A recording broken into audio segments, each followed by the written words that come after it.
Eu sou Miguel Duarte da Silva Neto. Essa é a história, minha história da 9 de julho, participação da maior prova ciclística internacional do Brasil e das Américas.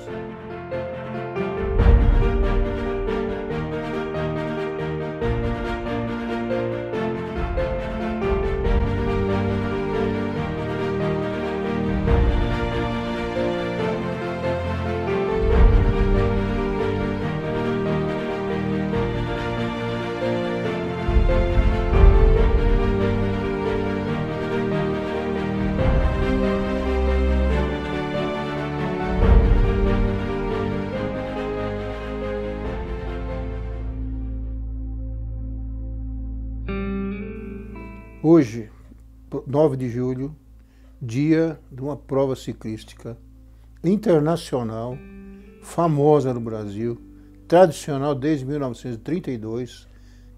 Hoje eu vou contar sobre a minha participação em 9 provas 9 de julho.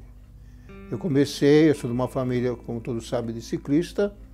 Meu pai era um corredor de estrada, não teve muita chance no 9 de julho, porque a 9 de julho era uma corrida dentro da cidade de São Paulo, estilo a São Silvestre. Então, todo dia 9 de julho, todo ano, tinha essa prova, que era uma prova que o Brasil inteiro vinha competir nessa prova. Todos queriam ganhar a 9 de julho. Eu tive o privilégio de ter bons momentos a 9 de julho.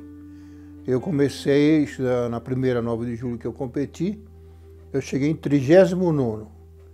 E naquele tempo você corria no domingo, na segunda-feira tinha o tal do tira-teima, que era no velódromo do Ibirapuera. Só os mais antigos vão lembrar disso daí.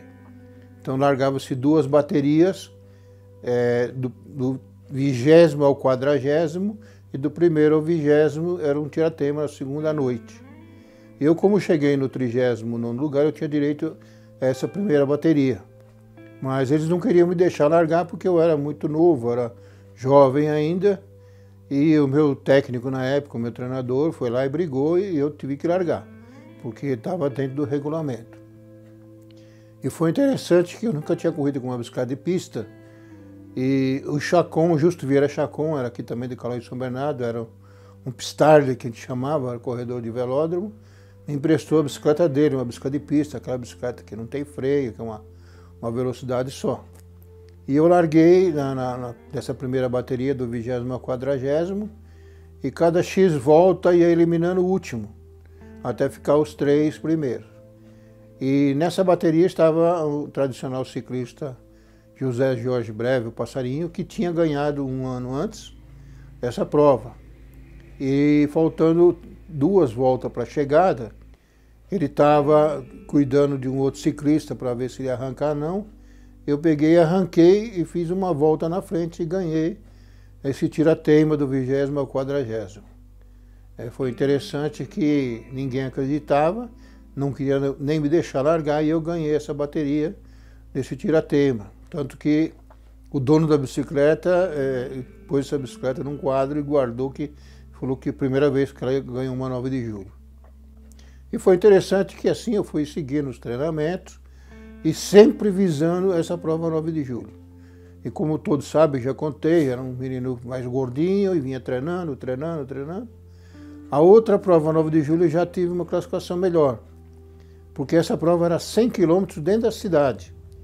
Saía da Avenida Paulista, descia Rebouças, Faria Lima, Cidade Jardim, subia o Avenida Morumbi, descia na Avenida Morumbi, saía na Avenida Santo Amaro, ia até Interlagos, voltava, pegava a Marginal inteirinha, ia até o Corinthians, voltava, subia a Tiradentes, 23 de maio, depois subia a Brigadeiro Luiz Antônio.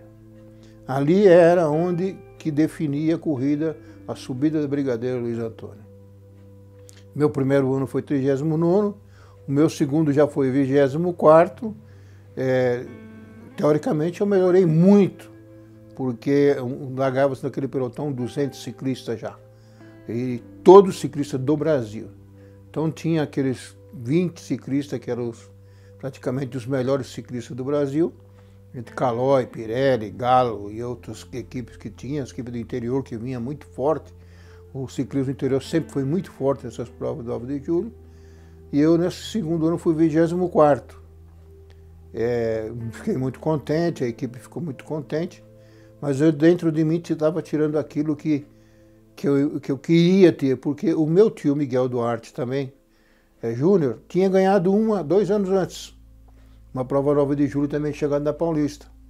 E eu tinha o sonho também de ganhar 9 de julho, porque como eu, todo mundo tinha o sonho de ganhar 9 de julho. Mas eu tinha uma coisa lá dentro de mim que falava, você vai ter que ganhar. E eu, no terceiro ano, já fui 12º. Então eu fui melhorando ano a ano, gradualmente, 100 quilômetros da cidade, mas era uma loucura. E eram umas provas internacionais.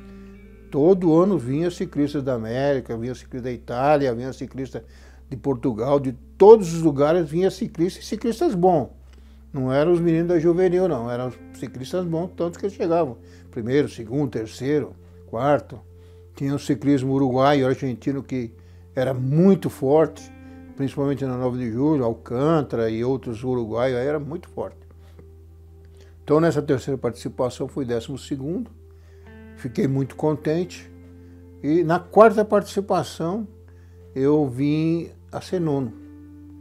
Por uma fatalidade, no começo da Brigadeiro Luiz Antônio, eu fui derrubado por uma perua de uma equipe, que sem querer ele estava distraído, olhando lá para frente e me derrubou. Mas mesmo assim eu fui nono colocado. E estava muito motivado, falei, eu vou ganhar essa prova um dia, se Deus quiser eu vou ganhar. E eu treinava muito, muito, mas muito mesmo. Eu me dedicava, como eu não era um ciclista que subia muito, na Brigadeiro Luiz Antônio, quem conhece do sentido do Ibirapuera para Paulista, ela é muito mais íngreme do que o sentido do centro para Paulista. Então eu sempre que podia, treinava em algumas subidas, mais ou menos no nível dela, para poder ter uma vontade de chegar melhor. Eu treinava muito na cidade universitária também, ali tem um subidão da cidade universitária. Já no quarto ano, depois que eu fui nono, no quarto ano, eu como já estava no Exército, estava treinando no Exército já fui competir na Calói de São Paulo, que era da Calói de São Bernardo, e eu tinha a felicidade de que eu servia aqui no Cambuci, no 2º Batalhão de Guardas, e eu morava na Avenida Santo Amaro, lá no alojamento da Calói. E todo dia eu tinha que comparecer no quartel às 6 horas da manhã para fazer os trâmites legais lá, de cumprimento, depois eu saí para treinar. E um dia eu encontrei o caminhão do Exército subindo a Brigadeiro. O caminhão do Exército vinha trazer o rancho aqui para o Comando Geral no Ibirapuera. O rancho é o alimento que eles usam no dia. Eu, como conhecia já todo o pessoal do Exército, lá do nosso batalhão, eu combinei com o motorista que ele, de baixo em cima da Brigadeiro, ele ia forçando, acelerando para mim, aumentando o meu ritmo. E isso foi feito durante 6 meses. Eu treinei subindo a Brigadeiro na roda de um caminhão, impondo muita velocidade, atacando, tentando passar o caminhão, embora é um caminhão Mercedes, mas um caminhão do Exército, ele é reduzido. E eu treinei, eu estava muito afiado para subir a Brigadeiro Luiz Antônio. E eu dentro de mim falava assim, esse ano vai ser difícil alguém ganhar de mim nessa subida. Porque os 100 quilômetros dentro da cidade eu me defendia bem. Porque tinha muito plano, o lugar que mais se quebrava o pau era na subida da Avenida Morumbi, quando saía da Faria Lima. Ali dividia o pelotão, depois vinha um pelotão grande e quando chegava ali na 23 de maio, dava uma definida e subindo a Brigadeiro definia. E qual foi a minha maior surpresa e decepção nesse ano? Nesse ano não fizeram a prova subindo a Brigadeiro Luiz Antônio. Fizeram uma prova só de 60 quilômetros, subindo a Rebouças. E nós fizemos o mesmo circuito, só que subindo a Rebouças. Deu 40 quilômetros a menos. Mas o que me pegou de surpresa foi que a equipe trazia alguns corredores de fora e trouxeram um ciclista uruguaio, que por mérito, um grande ciclista, na época muito jovem, era um velocista. E ninguém sabia que ele era velocista. Velocista é aquele ciclista que vem no pelotão, no grupo ali da frente, e quando falta 200 metros ele embala e ninguém passa mais. E eu já estava muito bom em embalagem, em sprint. Poucas pessoas ganhavam de mim, muito poucas pessoas. E quando chegou na reta da chegada, lá depois que subiu a Rebouças, aí nós viemos para chegar na Paulista e eu fui batido por Roberto Castromã. E eu fiquei muito triste porque era a minha 9 de julho. Mas eu fiquei mais triste e mais chateado porque ninguém me avisou que era um ciclista velocista. Senão eu tinha tomado outra estratégia para poder ser o primeiro. E assim foi, as 9 de julho, foram outras competições. E essa 9 de julho sempre foi uma prova que trouxe muita gente para assistir ela durante o percurso e na largada também. Eu me lembro um momento de uma das primeiras provas que eu corri, estava na largada na Vila Paulista, e um senhorzinho do lado da calçada falou para mim assim, eu já ganhei corrida dessa aqui. Eu falei, como é que o senhor chama? Ele falou o nome dele lá, sobrenome Magnani. Eu falei, mas o senhor já ganhou umas 3 9 de julho dessa aqui. Ele olhou para mim e falou, mas como é que você sabe? Eu falei, eu li na história que o senhor lá nos anos 30 para 40, o senhor ganhou 3 9 de julho. Ele falou, sou eu mesmo. E foi interessante que era uma prova que todo mundo ia assistir. A prova que vinha o pessoal do interior, vinha a família. Ali a Avenida Paulista era lotado de gente na chegada, durante o trecho, todo mundo incentivando.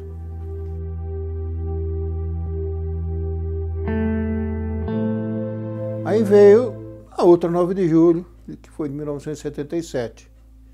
Aí eu me preparei também, imaginando que poderia ser ali também, ou na Consolação, ou na Brigadeiro Luiz Antônio, mas aí houve uma mudança de 9 de julho, porque ela já era uma prova 9 de julho internacional, que já fazia alguns anos que poucos brasileiros chegavam entre os primeiros.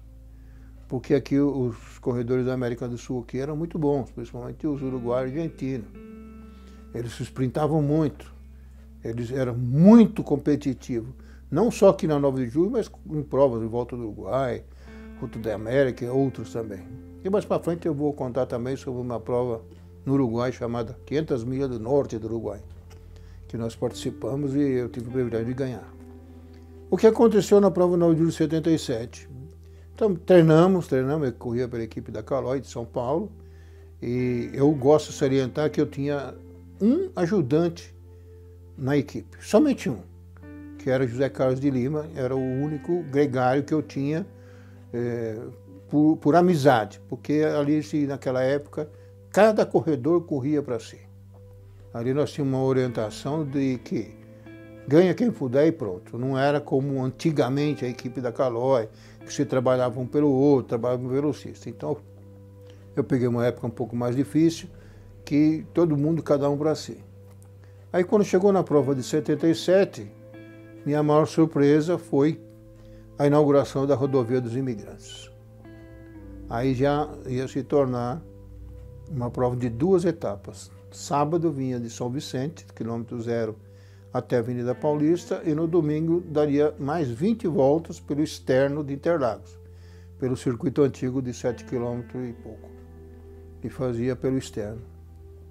Eu, como não era um ciclista muito de montanha, sofria muito montanha, dificilmente eu chegava entre os primeiros na montanha. Eu me preparei o melhor que eu pude. Eu falei, eu tenho que me preparar. Então, eu procurava ali o Morro da Santa Inês, eu subia a Fernão Dias e procurava algum lugar que tinha acesso. Porque não dava para treinar nem na Estrada Velha de Santos mais, que eu treinei muito naquela Estrada Velha de Santos, mas anos anteriores, mas já estava bloqueada, ninguém podia mais andar ali. Aí nós largamos lá em São Vicente, rumo a São Paulo, com ciclistas de fora, e até o meio da serra, são 16 quilômetros de serra, eu vinha ali no pelotão. Aí eu comecei a sentir a subida, estava faltando poucos quilômetros para terminar a serra, eu estava começando a sobrar, assim, já estavam 6, 7 metros, 8 metros já do fim do pelotão. Falei, nossa, não vai dar mais para chegar no pelotão.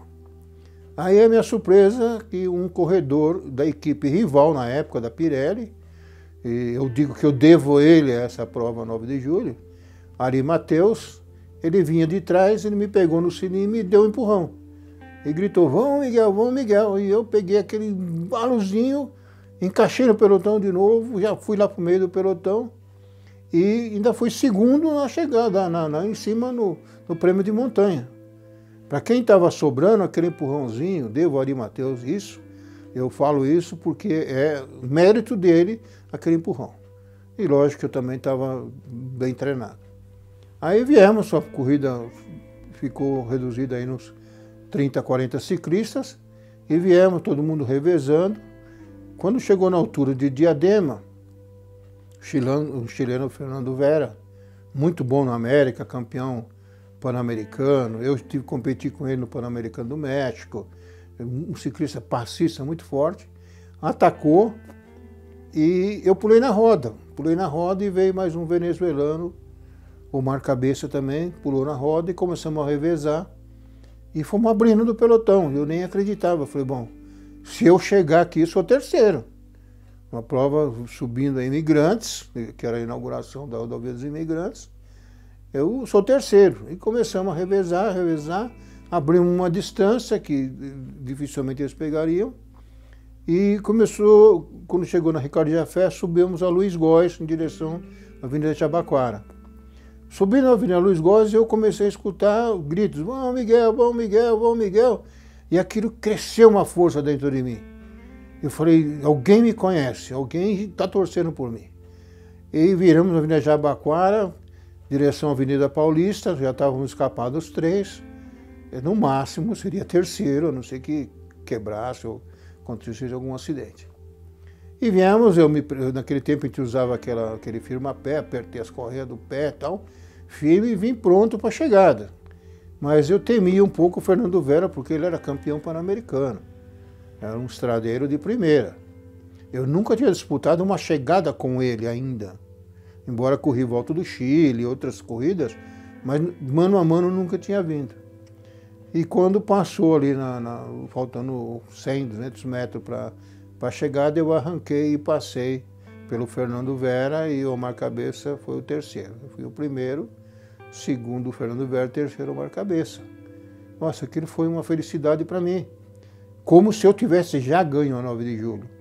Só que nesse ano teria uma outra etapa lá em Interlagos. Mais 20 voltas pelo anel externo. Aí fomos para o alojamento, foi aquela festa, subi no pódio lá na Avenida Paulista, no prédio da Gazeta.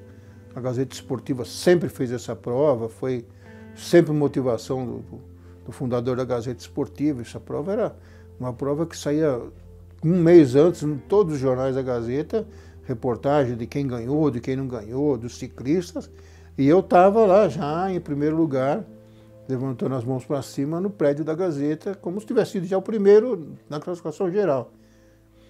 Embora eu estava no sábado ainda, faltava no domingo.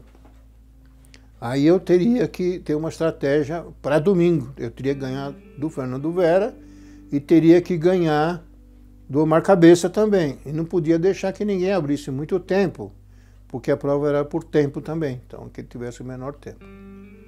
Aí, no outro dia de manhã cedo, largada sempre 9 horas da manhã, foi o gozado que no sábado não largou às 9 da manhã, o sábado largou lá em São Vicente, era 1h da tarde, aquele sol de rachar. Foi muito sofrido no sábado também.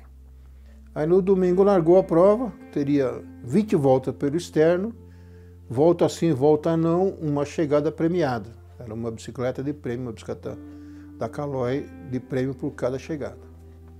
E na primeira chegada, eu disputei a chegada, e quando eu joguei a marcha na 13, que a gente usava naquele tempo só um pinhão de 13 a 21, não tinha essa molezinha que tem hoje aí de 28, 30 dentes, 39 na frente. Na frente era 44, 53 e 13 a 21 e mais nada. Mas já existia lá fora pinhão menor, pinhão maior que para poder ficar mais fácil. Aí na primeira chegada que nós fizemos lá no domingo em Interlagos, o meu câmbio, a corrente foi para o quadro. tipo, como um asfalto de regulagem. Aí imediatamente eu puxei a marcha, voltou, e eu falei, não, mexeram na minha bicicleta. Porque como eu nasci no meio de bicicleta, da bicicletaria do meu pai, eu sempre consertei a minha bicicleta. Nunca tive um problema com a minha bicicleta. Era afinada que nem um relógio suíço, que eu falava. Minha bicicleta era um relógio suíço. E na hora eu falei assim, mexeram na minha bicicleta. Então, durante as outras voltas, eu já procurei não pôr a 13, porque poderia cair no quadro, enroscar e eu perder a corrida. Aí veio, volta sim, volta não, uma chegada, ganhei umas 3 chegadas, e quando faltava umas 5 voltas para terminar, eu precisava de uma estratégia, eu precisava ganhar do Fernando Vera. Só que alguém poderia embalar para ele, já não era um pelotão de 3 pessoas destacado, era um pelotão compacto que estava ali. Aí um atleta da Metalúrgica São Damião, lá de Limeira, atacou. Ele era a 2ª categoria, porque naquele tempo se corria muito, todas as categorias junto, né? Ele atacou e abriu uma vantagemzinha e eu fiquei controlando. Para mim é interessante que ele ganha, porque tira a bonificação do primeiro lugar, e enquanto ele estiver lá na frente, ninguém ataca, ele vai passando o tempo. E foi o que aconteceu. Ele atacou, pegou lá os seus 200 metros, e nós praticamente aqui no pelotão controlando, todo mundo olhando para mim, porque era isso meu de buscar, e eu tinha um interesse, que era chegar na frente do Fernando Vera e deu uma cabeça. Eu tinha que chegar na frente deles. Aí veio para a chegada, o ciclista da Metalúrgica São Damião ganhou a corrida, e eu fui o segundo, não me lembro direito, eu fui o segundo ou terceiro, mas eu cheguei na frente do Fernando Vera, e foi consagrado campeão da 9 de julho de 1977. Foi uma vitória espetacular, que é o segundo da família a vencer uma prova 9 de julho. E eu quero parabenizar todos os grandes ciclistas e os menores ciclistas que correram 9 de julho, de todos os anos. Teve anos que largava 1000 ciclistas. E nesse ano que eu competia, já largava 200, 300, 150. Então eu quero parabenizar, porque todos eles, que se não fossem eles, eu também não seria o primeiro. E assim foi a vitória da 9 de julho.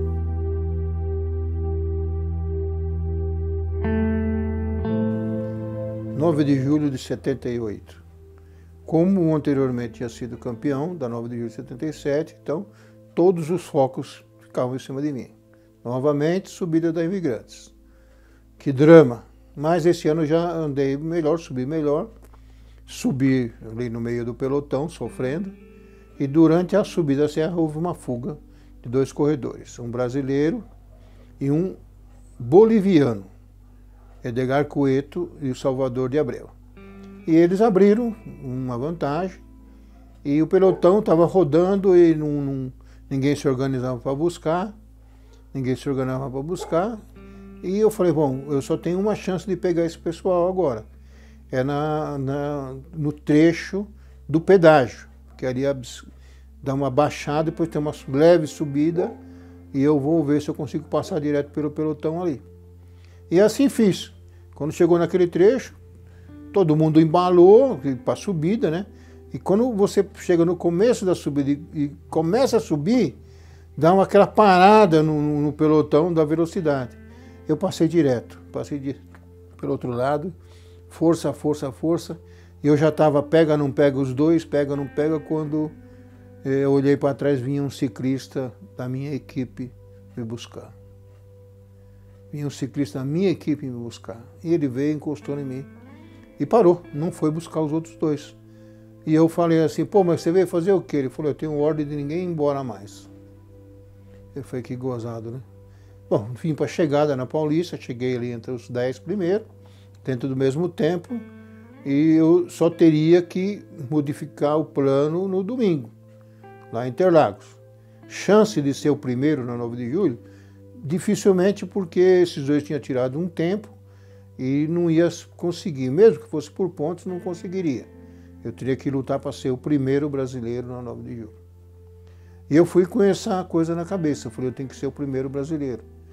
Aí seria os 3 anos o primeiro brasileiro na 9 de julho. 76, 77 e lutaria ali em 78 no domingo. E assim eu fui. e disputei algumas chegadas, nas voltas sim, volta não, das 20 voltas. E nós ficamos num grupo pequeno e tinha um chileno chamado Sérgio Aliste. Eu já tinha competido muito com ele. Esse já tinha vindo para a chegada no mano a mano. E ele ganhava de mim. Eu tinha certeza que ele ganhava de mim. Ele era muito rápido. Muito rápido. E como eu não tinha, eu falo e declaro que eu não tinha treinador, nem orientador, eu corria com aquilo que a gente aprendia. E eu comecei a colocar na cabeça, eu preciso ganhar essa chegada, eu preciso ganhar essa chegada. Eu ganhando a chegada, eu vou ser o primeiro brasileiro. Aí, na penúltima volta, ele me passou pela cabeça. Na penúltima volta teve uma chegada, eu fiz a chegada, ele não fez. Eu falei, nossa, se guardou para a chegada final.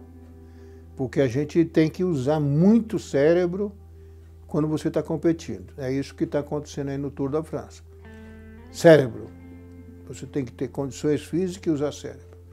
Aí quando eu vi que ele não disputou a chegada, eu falei, ele vai vir para a chegada com tudo. Na última volta me passou pela cabeça, eu vou deixar alguém atacar, eu vou rematar em cima. E eu tinha percebido, porque como eu treinei muito em Interlagos, estou contando no áudio aí na nossa série, sobre a minha carreira, e eu vou contar sobre Zé Marques.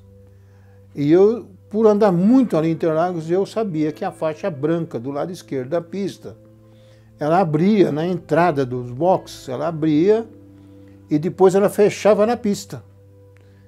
Então o que eu imaginei? Eu vou deixar alguém atacar, eu vou arrematar em cima, dando a entender que eu vou passar pela direita do ciclista. Quando eu chegar em cima do ciclista, eu venho para a linha branca. Se esse chileno vir para o lado esquerdo, ele vai dar de encontro com o muro. Foi uma polêmica. E eu assim fiz. Eu não lembro se foi o Zé Marques, algum ciclista, hoje eu não me lembro. Atacou, pegou ali uns 20 metros. Quando terminou o subidão de Interlagos, eu me preparei, arranquei, dando a entender que eu ia passar pela direita do ciclista. E quando eu cheguei em cima do ciclista, ali na linha branca, na entrada já dos boxes, que ainda tinha 1,5 metro, depois o muro ia fechando. Aí eu vim para a linha branca e vim até o final. Eu só percebi que quando eu estava cruzando a linha, alguém estava gritando. O chileno, Sérgio Aliste, ele começou a gritar dizendo que eu fechei ele, que eu joguei ele em cima do muro. Tanto que um dos donos da Caloi na época, Sérgio Fortino, veio brigar comigo. A colônia chilena estava lá, eu fui vaiado, foi e eu tinha certeza que eu tinha feito a coisa certa. E eu falei para o Fortino, Fortino, eu não fechei ele, o muro fechou ele. Ele foi para o lado errado. Aí ele foi conferir, porque na época a Globo transmitia, ele foi lá na Globo e viu realmente na filmagem que eu não fechei ele, o muro fechou ele. Eu fui declarado vencedor e fui o primeiro brasileiro, sob contestação dos chilenos, mas muita felicidade minha porque o plano deu certo. Então eu fui contestado, mas aclamado como um cérebro. Eu corria muito com a cabeça e treinava muito. Então essa aí foi as 3 melhores participações da 9 de julho para mim. Depois eu tive mais 2 participações e cheguei no meio do pelotão. Aí eu concluí a minha carreira na 9 de julho de 1980, chegando dentro do pelotão, já competindo pelo Palmeiras, pela equipe do Palmeiras, qual eu treinava a equipe e era corredor. Essa foi uma história do ciclismo, mas vale a pena salientar que participar da prova 9 de julho, mesmo amador, é uma sensação inédita para o resto da vida. Todos aqueles que participaram da prova 9 de julho, mesmo chegando atrás, no meio do pelotão ou na frente, nunca mais esqueceram. 9 de julho é o maior troféu da prova ciclística da América todinha. Ela é consagrada. E eu dou os parabéns à Gazeta Esportiva e também estou cobrando. Cadê a 9 de julho tradicional?